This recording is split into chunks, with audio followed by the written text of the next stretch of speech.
Prohibition has failed again.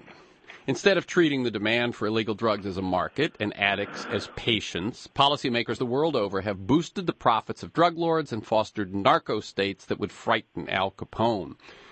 Today there are more drugs on our streets at cheaper prices than ever before. There are more than 1.2 million people behind bars in the U.S., a large percentage of them for nonviolent drug usage. Under our failed drug policy, it is easier for young people to obtain illegal drugs than a six-pack of beer. Why? Because the sellers of illegal drugs don't ask kids for IDs. As soon as we outlaw a substance, we abandon our ability to regulate and control the marketing of that substance. There is a smarter approach, usually called harm reduction. Reducing drug use is not nearly as important as reducing the death, disease, crime, and suffering associated with both drug misuse and the failed policies of prohibition. I caught up with Ethan Nadelmann, founder and executive director of the Drug Policy Alliance, in early July at a day-long conference in Los Angeles called New Directions California, a public health and safety approach to drug policy, and he agreed to join me today. Ethan Nadelmann is the founder and executive director of the Drug Policy Alliance, the leading organization in the U.S. promoting alternatives to the war on drugs, grounded in science, compassion, health, and human rights. Nadelmann received his BA, JD, and PhD from Harvard and a master's degree in international relations from the London School of Economics. He authored Cops Across Borders, the first scholarly study of the internationalization of U.S. criminal law enforcement, and co-authored Policing the Globe, Criminalization and Crime Control in International Relations. Welcome again, Ethan Nadelmann. Terrence, it's a pleasure to be on. Great. I always like people to get a sense for the, listeners to get a sense for the people behind the ideas and the work. So, how long have you been working on drug policy, and how did this become your life's work, if that's what it is? Well, Terrence, it's a long story, but I could say that on the one hand, it had something to do with my growing up in a fairly traditional Jewish family and going off to college and beginning to smoke marijuana, or actually it was hash at that time, and enjoying it and wondering why people were getting arrested for this and why something that seemed so much less dangerous than alcohol for many people who used it, why we should be criminalizing it. And from there, I was reading John Stuart Mill's On Liberty and then going to graduate school and eventually deciding to write a dissertation on the internationalization of crime and law enforcement, one thing leading to another. And then in the late 80s, at the peak of the drug war hysteria that we had back then, I wrote a piece in a prominent magazine, Foreign Policy, saying that people had basically gone crazy around the drug war, and that most of what we identified as part and parcel of the drug problem were the results of a failed prohibitionist policy. And shortly thereafter, the mayor of Baltimore, Kurt Schmoke, said much the same thing, and we got a lot of media play, and one thing led to another. And step by step, it's led to my running the Drug Policy Alliance and being deeply involved in efforts to change the drug laws and the ways people think about this stuff, both in the U.S. and around the world. And you and I have spoken both on the air and off for many years, and one of the questions that I always ask as the years pass is, did you expect it to be as slow going as it has been? And you've said that this is a multi-generational campaign. Why do you say that? And then you can talk a little bit about how there is newfound momentum, if you see that. Yeah, no, Terrence, it's a great question. Part of it may be that I've always had a kind of historical orientation. I mean, literally, I was one of those weird kids who, when I was 8 years old, if you asked me what did I want to be when I grew up, I'd say I want to be a history professor. and then I became a professor of politics, but with a very strong historical orientation and interested in the history of social movements. And when you look at things through a historical lens, you realize that although sometimes things happen very quickly, far more rapidly than one can ever believe, like the repeal of alcohol prohibition or the fall of the Soviet Union or a range of other things, that by and large a lot of the biggest changes do take multiple generations. And so, when I think about the what it's going to take to unravel this drug war, this prohibitionist approach, and to try to come up with a way of dealing with drugs that minimizes our reliance on the coercive systems of control control criminal justice system.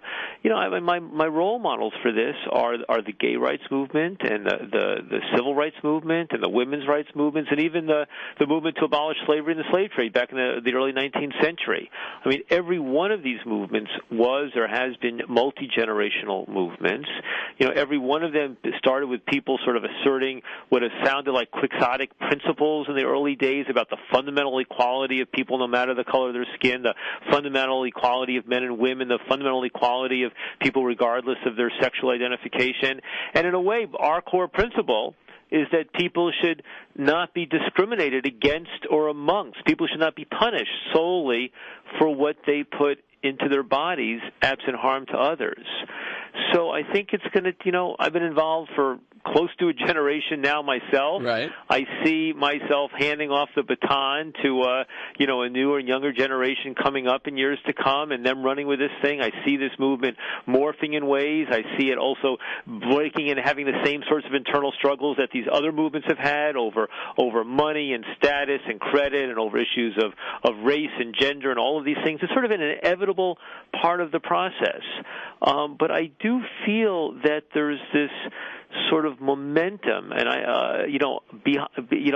that we're experiencing right now, and that, you know, to the extent I have an optimistic view of historical evolution, I think that just as those other movements for abolition of slavery and for civil rights and women's rights and gay rights ultimately succeeded far more than they failed, I think the same thing is going to be true with the drug policy reform movement. Mm-hmm. Okay, and I'm going to bounce around. I've been thinking about this interview since I saw you at that conference about a month ago, and so I've got a lot of different tacks I want to take. But one, let's start with that conference, just to start with something very contemporary.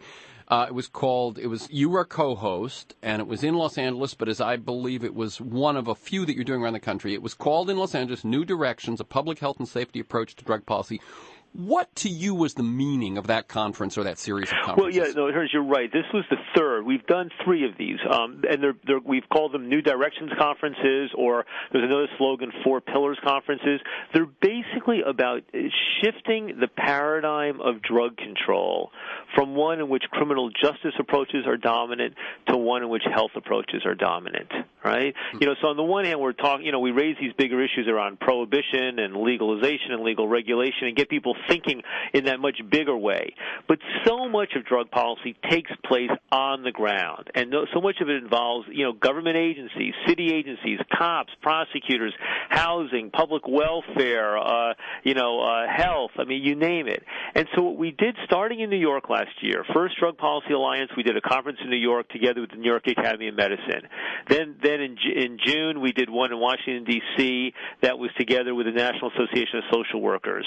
And last month, we did one in Los Angeles that was co-hosted with the California Society of Addiction Medicine. Those were our key partners. And then we have a whole host of others from health and civil liberties and sometimes law enforcement co-hosting these things with us.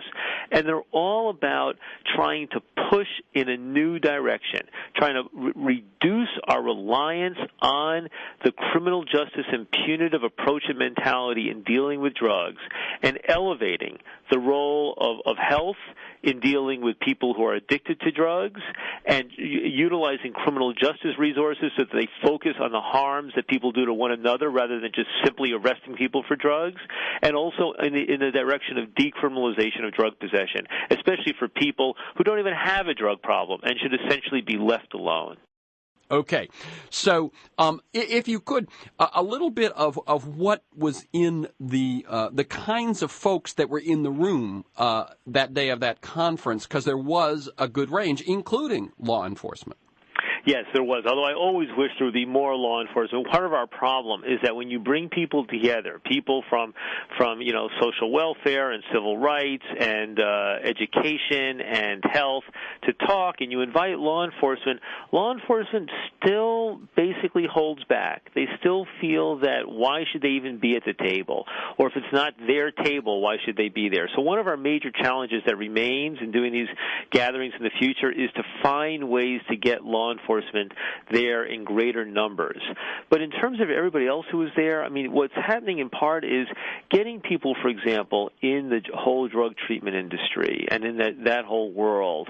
You know, there's a significant part of that drug treatment world that's essentially now been sort of bought and co-opted by the criminal justice system. More and more of the drug treatment industry has become what we might say codependent on the criminal justice system, where they rely on the courts to send them their people, and then the criteria for whether or not their programs are successful have nothing to do with how well the patients do. It's just with whether or not the criminal justice system is satisfied because the people are, you know, handing in clean urines or what have you. So what we're trying to do there was to empower people who are dealing with drug addiction, but dealing with it in ways that are very consciously trying to minimize the role of the criminal justice system, trying to make it more independent of the criminal justice system, or to the extent that they need to work with the criminal justice system to be sensitive to all of the risks and dangers when you start to do drug treatment within the criminal justice system. So that was one big piece of it. A second piece of it was lots of people of color, you know, African Americans, Latinos, becoming more and more deeply engaged in this.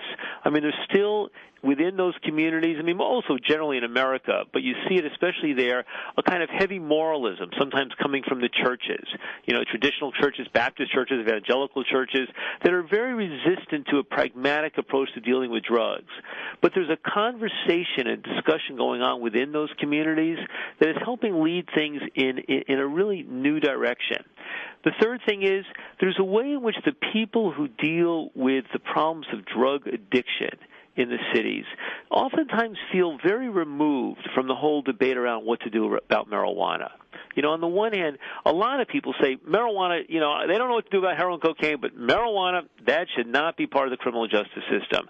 But those discussions around how you deal with addiction and methamphetamine and cocaine and heroin, and the discussions about what you do with marijuana, which can be an addictive drug, but for a much smaller number of people and with less serious consequences, those conversations don't tend to happen in the same rooms, and we wanted to make those things happen in the same room. Okay, and I was especially interested in hearing from officials from Vancouver and Portugal, for example, explaining how things are working since they adopted either a harm reduction approach or decriminalized a lot of drugs or instituted clean needle exchanges. Yeah, well, I mean, both. I mean, we've taken with all of these conferences to making sure that people from abroad are speaking. I mean, you know, when I started this organization years ago, Terrence, one of my principal objectives then, as it is now, is to inform Americans about approaches outside the United States that are proving effective, right? Proving it effective with less incarceration and less taxpayer dollars down the drain, and with better results in terms of helping people lead safe and healthy lives. And so Vancouver, you know, has really been such a role model in North America. They've really been the sort of outpost of European sensibility on drug policy in North America. They sort of leapfrogged San Francisco about a decade ago. Right, and let me just point out for folks who are unaware, Canada, which we often think of as being a very liberal, progressive country, has had a conservative government for some time, making Vancouver and British Columbia an outlier even within its own country, yes? Well, that's true, although remember, as in the United States, you have state governments and then you have the federal government. And you know, Canada, unfortunately, has had this very backward, right-wing government of Stephen Harper for the last few years in Ottawa, the national government.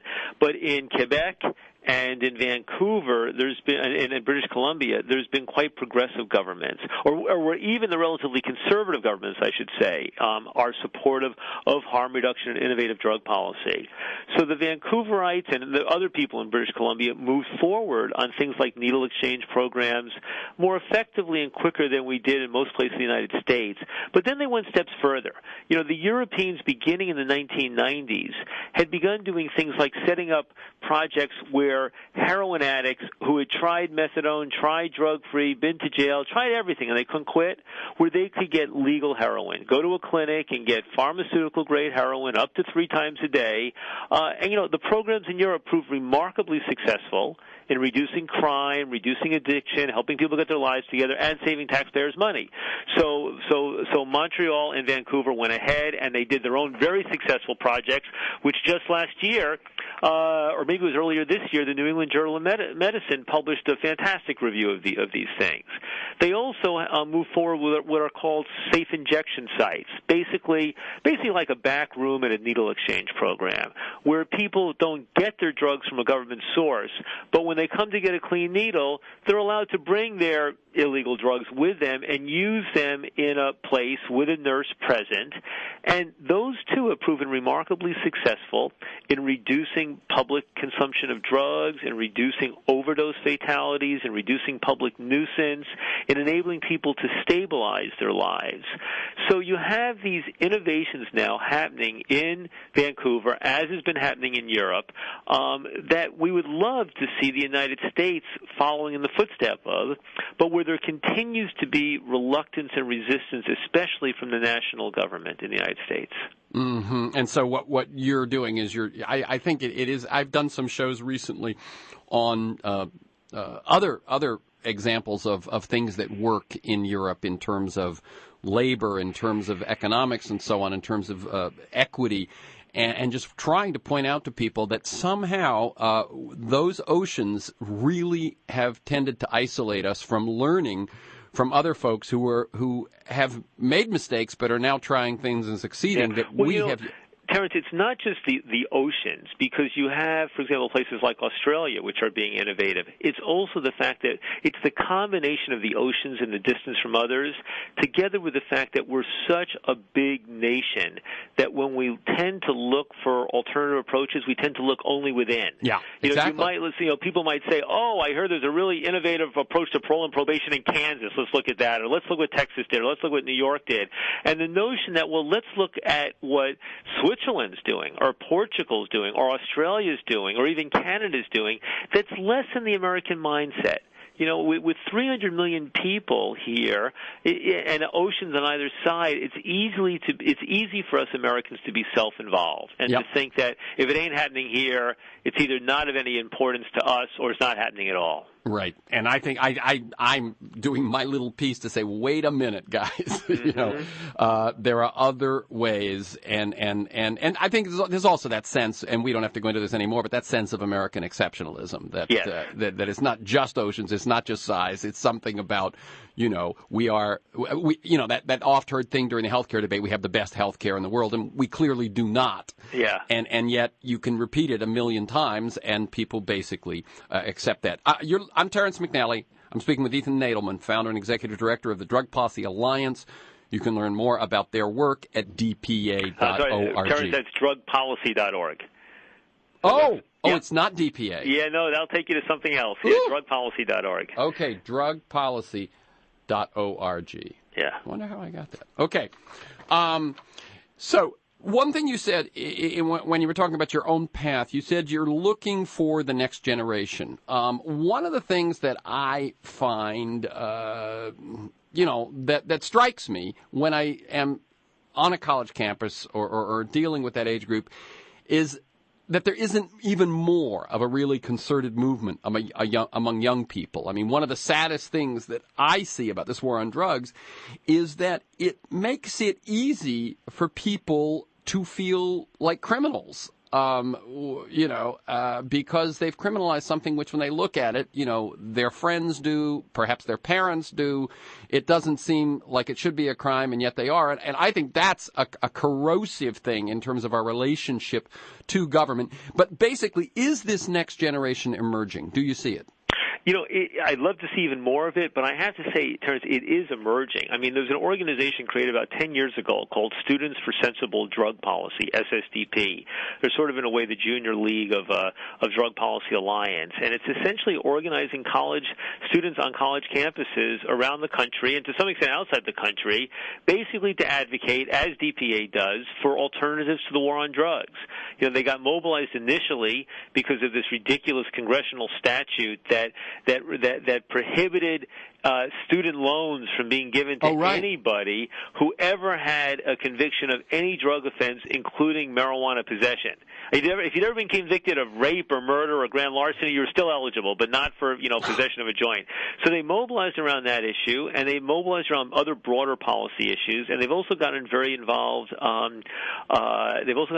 With trying to change campus policies. For example, to get marijuana and alcohol treated the same, and to just get more reduce the penalties for people who are getting busted for pot and things like that. They just had a huge success. They joined with the organization called Fire Dog Lake on a campaign involving the California legalization, the marijuana legalization initiative, Prop 19, and Huffington Post put it at the top of their front page a couple days ago. That's right. And it just got a zillion hits. So it's an innovative, dynamic organization. They work very closely with us, and so they really are growing. I mean, it's always hard because, college kids come for a few years and then they move on, but there really is something there. And I'm beginning to hear about more youth organizations elsewhere around the country, some just kind of generic, others more focused on young people of color. So it's in the black community, you see more and more mobilization around prison reform, reducing incarceration, and them putting their toes in the water on embracing not just reducing incarceration, but taking on the broader drug war.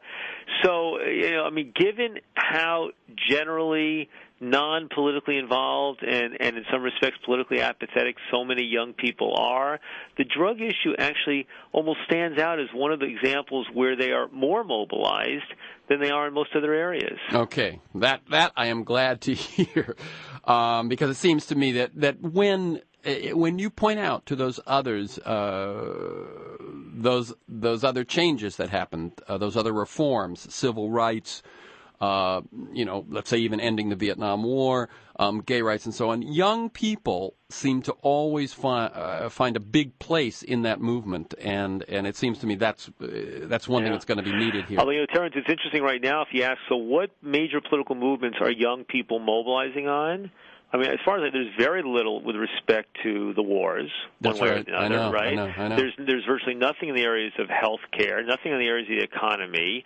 There's a lot of engagement on the environmental issue, but not in terms of any serious mobilization, right? Yeah. And I have to tell you, there's been a few campuses I've been at, and I meet with the faculty there, and they'll say to me, we haven't seen any campus activism to compare with what these kids at Students for Sensible Drug Policy are doing in a very long time. Well, so it may be a reflection of the relatively minor dynamism of student activism these days. That's relative. Yeah, exactly. But then again, if people get involved and experience some success, then there's hope that they transfer that to other issues. Mm-hmm. That's also possible. Yeah. So let me just right now talk about some recent news. You pointed out the Fire Dog Lake, and I guess it's this student organization. I'd forgotten who the partner was, but they have a thing called what's their corporate now? Just Say Now. Just Say Now. Of course, a little takeoff on Nancy Reagan's, right? Just Say No. And that just premiered a couple of days ago. What is that effort's goals? Well, my understanding is it's beginning at least with support for Proposition 19, which is this ballot initiative in California to allow counties and cities to choose to legalize marijuana and to end penalties for possession of marijuana, basically a legalization initiative. And so they're initiating their campaign around that ballot initiative. And I have to say, Terrence, that initiative in California right now is one of the most exciting things taking place.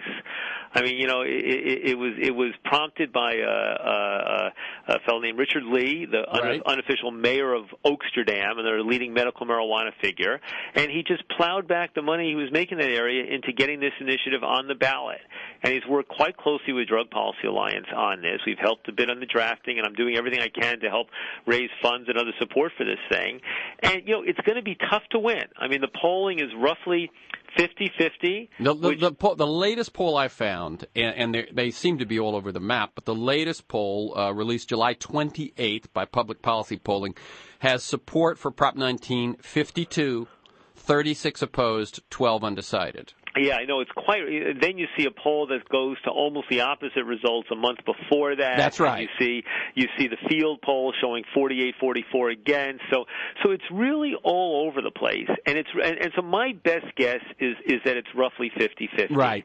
And normally when the public split 50-50, it's hard to win a ballot initiative that way because when you get down the wire, people get nervous, people get scared, they like the idea in principle, they're worried about the details, all this sorts of stuff. People tend to vote no instead of yes. That's right. If they're soft, they'll peel off to no. Exactly. So I think it's going to be tough to win, but it has a shot. It has a shot, and if we can raise the funds to really get it going at that next level, who knows? Yeah. Who knows? And I'll tell you this, if it doesn't win this year, we're going to win this sometime in the coming years. I mean, I think right now the momentum is on our side on this stuff. And I'm also inspired. I mean, what happens every time I begin to despair, and then a new labor union comes out in favor. Whoever heard of labor unions endorsing marijuana legalization? And then a piece comes out about all the members of Congress who say they're going to vote for it. I mean, all these people who we kind of quietly knew were supportive, like Barbara Lee in Oakland or George Miller in Northern California or Pete Stark, people like that, they're now saying, yeah, I'll vote for it. So what's happening is that the initiative simply being in the news, and mind you, more people know about this initiative in California than any other initiative. Over something like 70% of all likely voters already say they've heard about Prop 19, they know it's about legalizing marijuana. It's generating the types of media interest, the sorts of conversations, debates, and dialogues which are an essential part of the broader sort of dynamic that's needed, the broader dynamic that's needed towards ultimately ending marijuana prohibition in America. Okay, I want to talk about it a little bit more. That's Ethan Nadelmann. He's the founder and executive director of the Drug Policy Alliance. Go back for just a second and talk about Prop 5 in 2008 because it wasn't, it was a much smaller step, but it looked like it was doing well and then fell apart in the last few weeks, just so people can get a sense of how they're going to have to rev up and not get complacent. Well, Prop 5 was a very different kettle of fish in a way. I mean, Prop 5 in 2008 was a major reform of the criminal justice system, of the prison system, and of drug policy.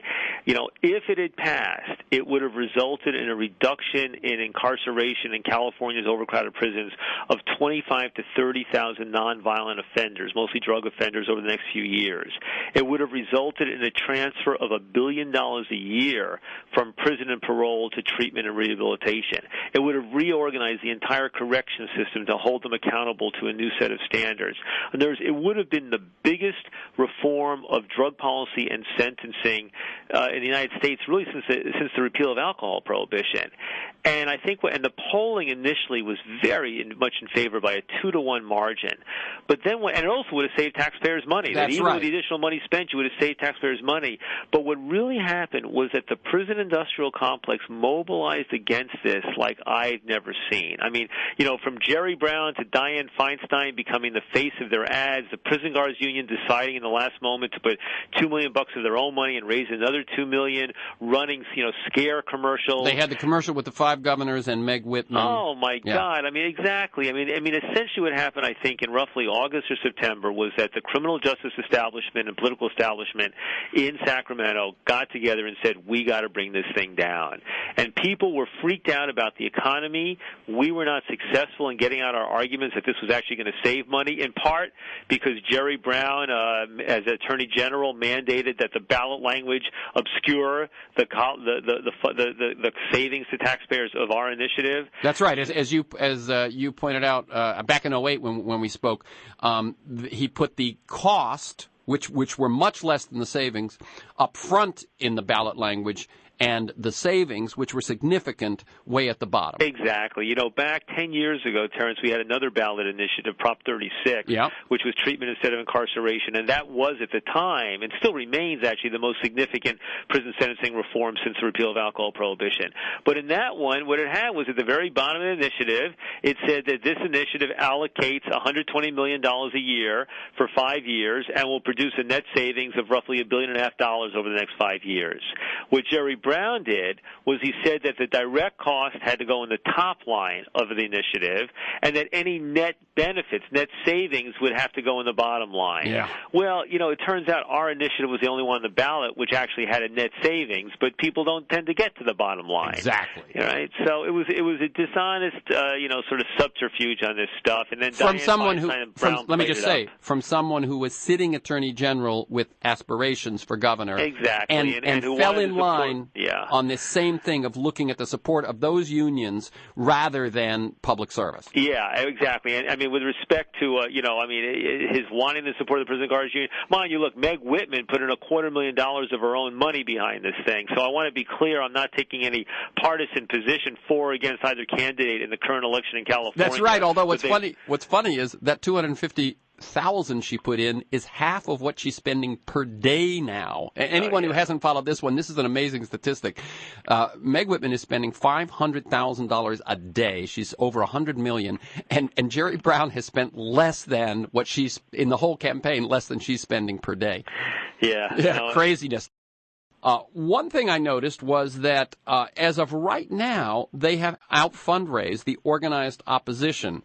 But neither one of them, considering the numbers I just threw around about Meg Whitman, as of very recently, the Prop 19 folks had raised $425,000, and the opposition, I forget the something. It's got some name. This umbrella organization had only raised like $50,000. Do we assume that that's going to change as it did in Prop 5? It's hard to say. I mean, I think for the opposition, they look at the polling, and they're probably assuming that they don't need to do much of anything. And Prop 5 was ahead, and that's why they got active. Prop 5 was ahead, and it was ahead. And if the opposition had not put money in against it to run those ads, the odds are Prop 5 would have won. Mm-hmm. With this initiative, because the polling was so strong, with this initiative, with the polling being at 50-50, they're figuring it doesn't have much of a shot. And I have to say, with the major donors, I've been talking to them recently, and what I'm basically saying is look, if this wins, it's going to be a historical breakthrough. It would be fantastic if this thing wins. It does have a shot, but the odds are, it's going to be it's an uphill battle here. And always before, when I raised the money around Prop 215, the medical marijuana initiative, or with all the other marijuana initiatives around the country, or with Prop 36, the treatment initiative, and these other ones we've talked about, I was always able to say to the major donors, all of whom care. Remember, they're not getting any personal benefit from this thing. This is just about a fight for justice or reducing incarceration. I was always able to say to them, look, if we got the money on our side, and if there's no major money on the other side, we win. We win this thing, and if the other side comes in, it's going to be touch and go, and if they come in big, we'll probably lose. With this initiative, putting money in is going to increase the chances of this thing winning, no question about it. On the other hand, it's still a bit of an uphill battle, and so I'm encouraging the major donors to do it, but they're so committed. They tend to think if it ain't going to have a better than 50-50 chance of winning, they oftentimes don't want to get in.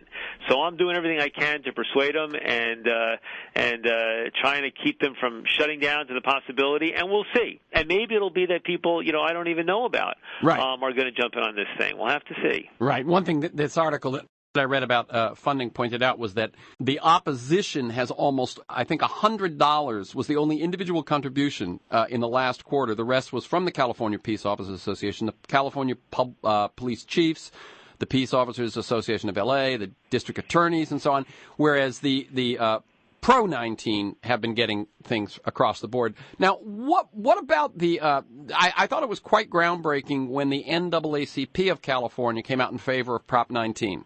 Yeah, no, that was fantastic. It's the overall NAACP is still a relatively conservative organization, although they have a dynamic new leader in Ben Jealous, who comes from San Francisco and I think is probably personally sympathetic to what Prop 19 is about. But, he heads an organization that although it was the cutting-edge civil rights organization in decades past, it's become a more socially conservative organization in recent years.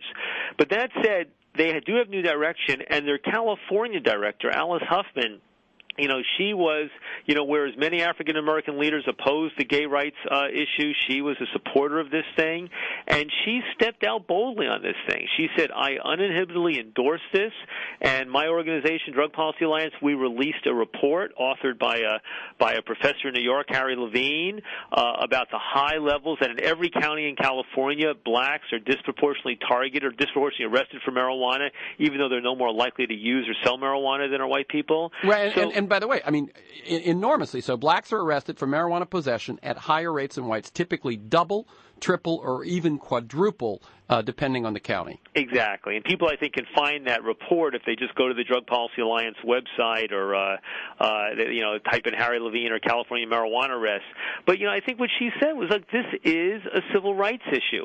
There's a new book out, Terrence, by a professor named Michelle Alexander. Sure. Called The New Jim Crow. Right. And in it, she says that she, as an African American, 10 years ago, when she would hear people like me or Ira Glasser, the former head of the ACLU, talk about that the war on drugs is the new Jim Crow, she'd roll her eyes. And she said the more she looked at it, the more she's come to believe that that's exactly what it is. And so this book, The New Jim Crow, makes an enormously powerful case that essentially when you look at what replaces Jim Crow, when you look at the enormous extension of our criminal justice system, when you look at the fact that in many parts of America, 50% of young black men have had at least one mark on a sort of criminal record on them, and that marijuana or other drug charges oftentimes is what's responsible for that. When you look at the ways in which law enforcement resources are disproportionately targeted in minority communities, sometimes at the request of those minority communities, but when you look at the consequences of that in terms of higher levels of arrest, incarceration, criminalization, I think what Michelle Alexander said in her book and what Alice Huffman, the head of the California NAACP, realized was that the war on drugs and the war on marijuana, that these are the new Jim Crow. And that, people may, be very wary about the notion of legalizing heroin or cocaine or methamphetamine. Only 10-15% of Americans would support that. But marijuana, which accounts for 40% of all drug arrests in the United States, we can take marijuana out of the criminal justice system. Over 40% of Americans already think we should do that. It's about 50% now out west, right? Take marijuana out of the criminal justice system, and we can significantly reduce arrests and, to some extent, incarceration, especially of young men of color. Okay, that's the voice of Ethan Nadelmann, founder and executive director of the Drug Policy Alliance, drugpolicy.org. I'm going to read actually just a couple of lines from Alice Huffman and the California NAACP's endorsement of Prop 19. Instead of wasting money on marijuana law enforcement, Prop 19 will generate tax revenues we can use to improve the education and employment outcomes of our youth. Our youth want and deserve a future. Let's invest in people, not prisons. It is time to end the failed war on drugs by decriminalizing and regulating marijuana to save our communities. You spoke about with the new Jim Crow and so on. One other piece of optimistic news very recently. On July 27th, the House unanimously passed H.R. 5143, which, if enacted, creates a bipartisan blue ribbon commission to conduct a top-to-bottom review of the entire criminal justice system and offer concrete recommendations for reform within 18 months. This is the companion bill to Senator Jim Webb's legislation, S-714, that's already been approved by the Senate Judiciary Committee. And according to Senator Webb, legalization should be on the table for discussion. Well, I'll tell you, it was exciting in Washington all last week because three big things happened there. That's right. One was that Senator Webb's bill to create an independent national commission to look at the problem over incarceration. It had gone through the Senate Judiciary Committee. Now it went through the House. It looked like nobody was going to run with it in the House. Now it just went through the House very easily. It's now back in the Senate, and apart from the kind of somewhat irrational opposition of Senator Coburn from Oklahoma, it's got a clear majority of senators who are in support of it. It's a matter of just getting it to the vote. Then, the big news was crack powder. Right. This crack powder bill, which Obama this 100-to-1 disparity, right, that 5 grams of crack cocaine gets you the same penalty as 500 grams of powder cocaine, and crack powder laws are disproportionately targeted at blacks, and therefore you have this horrible racial disproportionality and the harshness of sentencing. Obama came in saying he was committed to getting rid of this disparity. disparity. And a lot of the Democratic leadership, were saying the same thing, and that's what all of us allies, all the advocates were saying, us and the NAACP and Families Against Mandatory Minimums, FAM, a whole range of others. And so we all fought tooth and nail, and I got to give credit to the Justice Department Obama. They made good that they were going to push as hard as possible to get rid of this disparity, this crack powder disparity. And in the end, when the Republicans said we're not willing to go along, and some conservative Democrats, the compromise was, well, let's cut the disparity, down to 18 to 1. Right. It was about 100 to 1. It's now 18 to 1. Yeah, exactly. And so people kind of held their noses at the compromise because there's something offensive about this principle. As somebody said, it's like the old rule in the Constitution about a black person only being equivalent to 3/5. So now we've shifted it to 4/5, right? But nonetheless, thousands of people are going to spend less time behind bars. It's going to save taxpayers lots of money. This actually went through on a fairly substantial bipartisan vote. With the exception of Lamar Smith from Texas, the Republican congressman, you had more Republicans vocally supporting this and opposing it. You had prominent conservatives from Grover Norquist in Washington, D.C. to Ward Connerly in California, all saying that they supported the major reform. So, in an era in Washington when almost nothing happens on a bipartisan basis, here was a bill where people were potentially vulnerable to being accused of being soft on crime that went through, basically with a voice vote and a very strong majority. Very good. Now, there was one weird thing in the last week, which I don't even know if you caught this one. August 3rd, the Senate unanimously passed a Feinstein, I point this out, I wouldn't probably mention it except that it's a Feinstein bill, Saving Kids from Dangerous Drugs Act of 2009, that targets pot brownies and marijuana edibles, and the bill moves to the House. If it passes, anyone making pot brownies or similar products could be subject to double the fines and jail time for regular marijuana. I mean, it's bizarre because especially because they're My understanding of that bill is that it was initially targeted, maybe even now, not at the medical marijuana world. It was more targeted at these rumors about drug dealers selling strawberry-flavored meth to appeal to kids. Exactly. Which, so far as I know, was between 98 and 99.9% myth, but nonetheless, that's what got Dianne Feinstein going on this bill. My also understanding is that it's more targeted at things. It may not hit brownies and other cooked goods. It may be more targeted to things that are wrapped up to look like candy bars and things like that.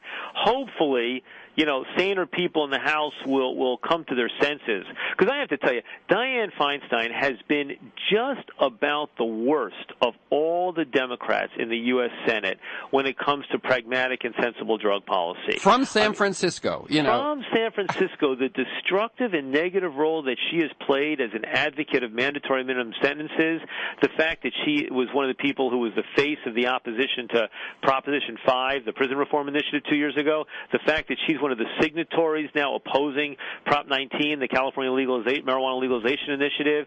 She has carved out a niche as a drug warrior, a lock-em-up person that seems to me fundamentally violative of other values with which she is more positively identified. Mm-hmm. I mean, the blind spot with her, that here America locks, we have 5% of the world's population and 25% of the world's incarcerated population. Our per capita incarceration rate is the highest in the world, and she's oblivious or doesn't give a damn about that. I find that extraordinary. Yeah. So I really look forward to her no longer having a powerful role to play in the U.S. Congress. Yeah. I mean, my guess is no excuse, merely explanation, that in the early days, a woman from the Bay Area said, wow, I've got to be tough on crime if I'm going to win, statewide, and if I'm going to have power nationally and all of that. But that was 30 years ago. Exactly. And there's a lot of other people who took that tough on crime to protect their flank or so that they could be progressive on other issues who have since changed their tune. But for her to be that much out of step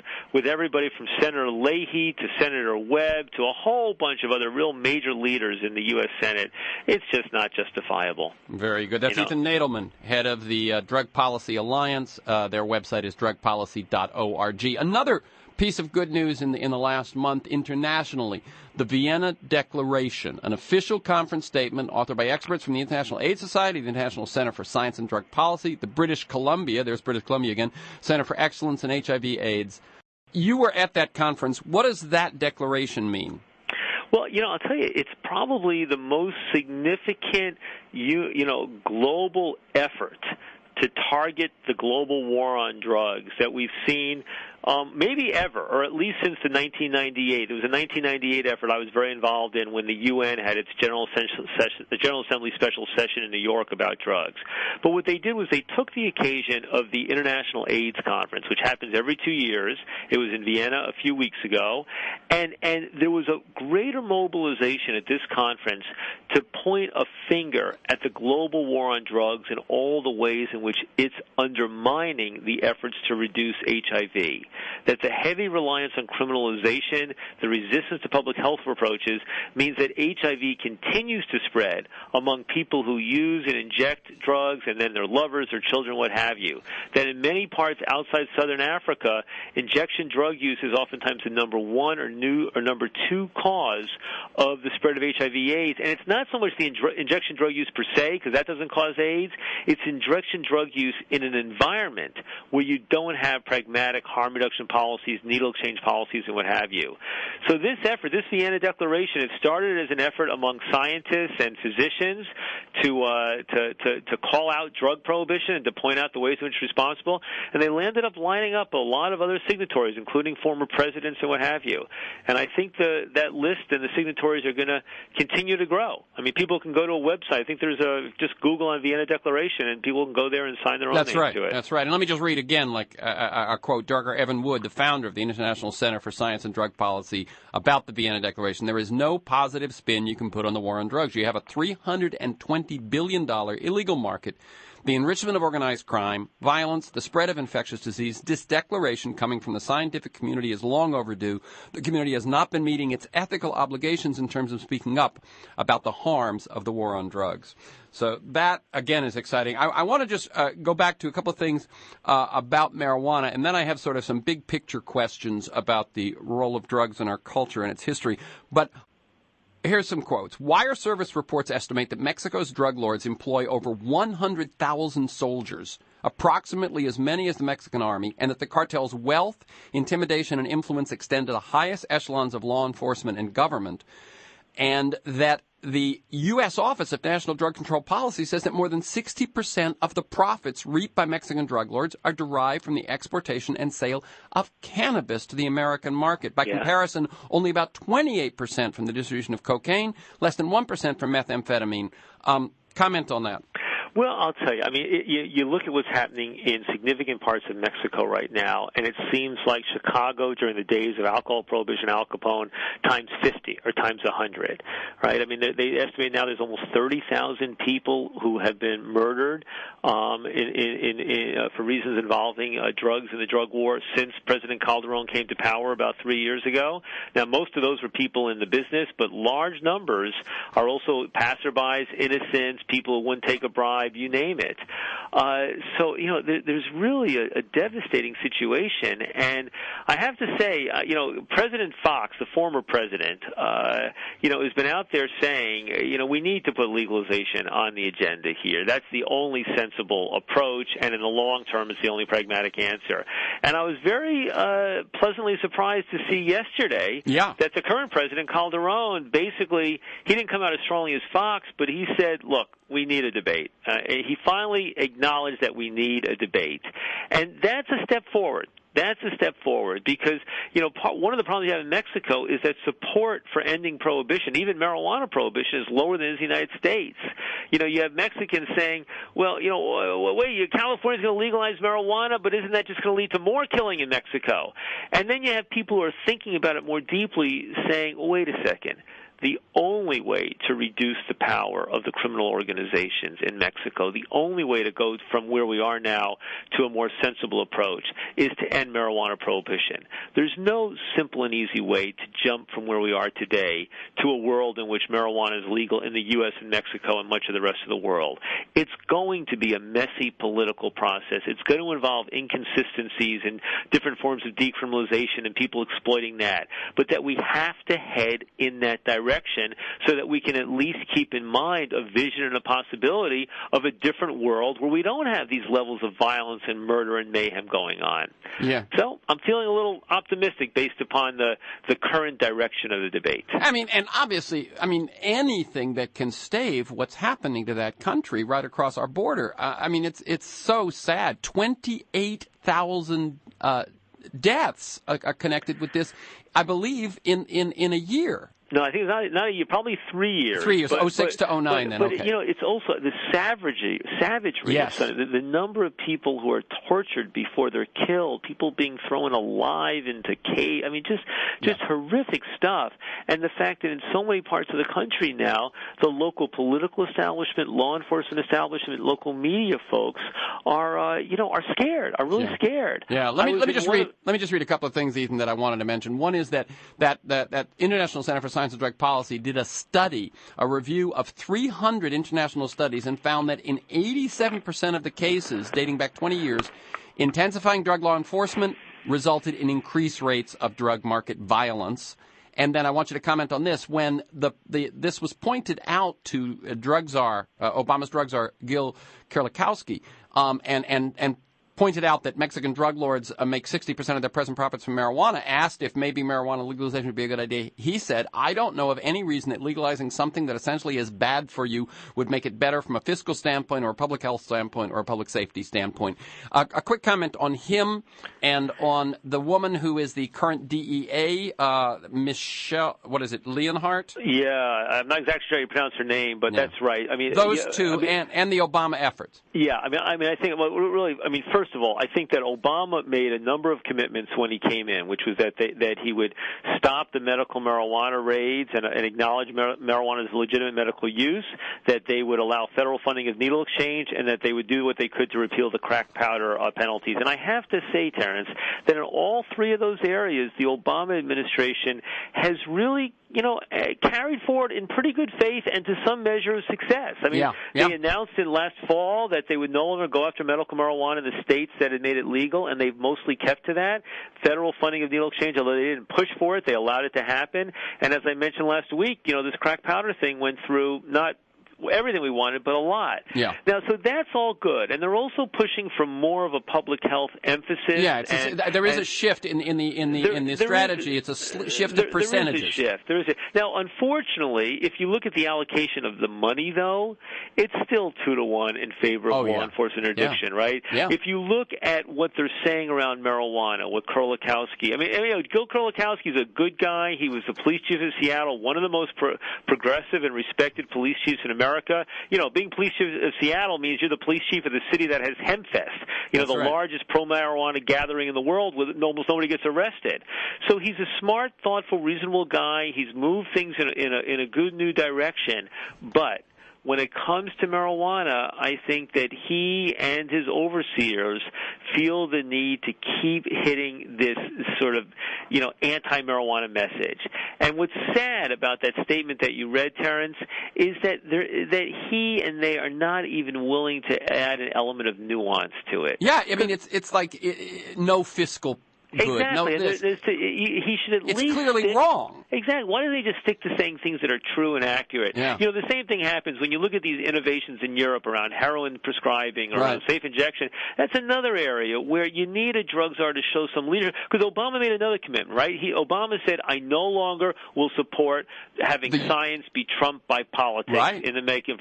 But in this drug area, they are continuing to allow science to be trumped by politics. Yeah. Okay, finally, I happen to catch some documentaries on drugs on cable television in early July. It was a History Channel series called Hooked, Illegal Drugs and How They Got That Way.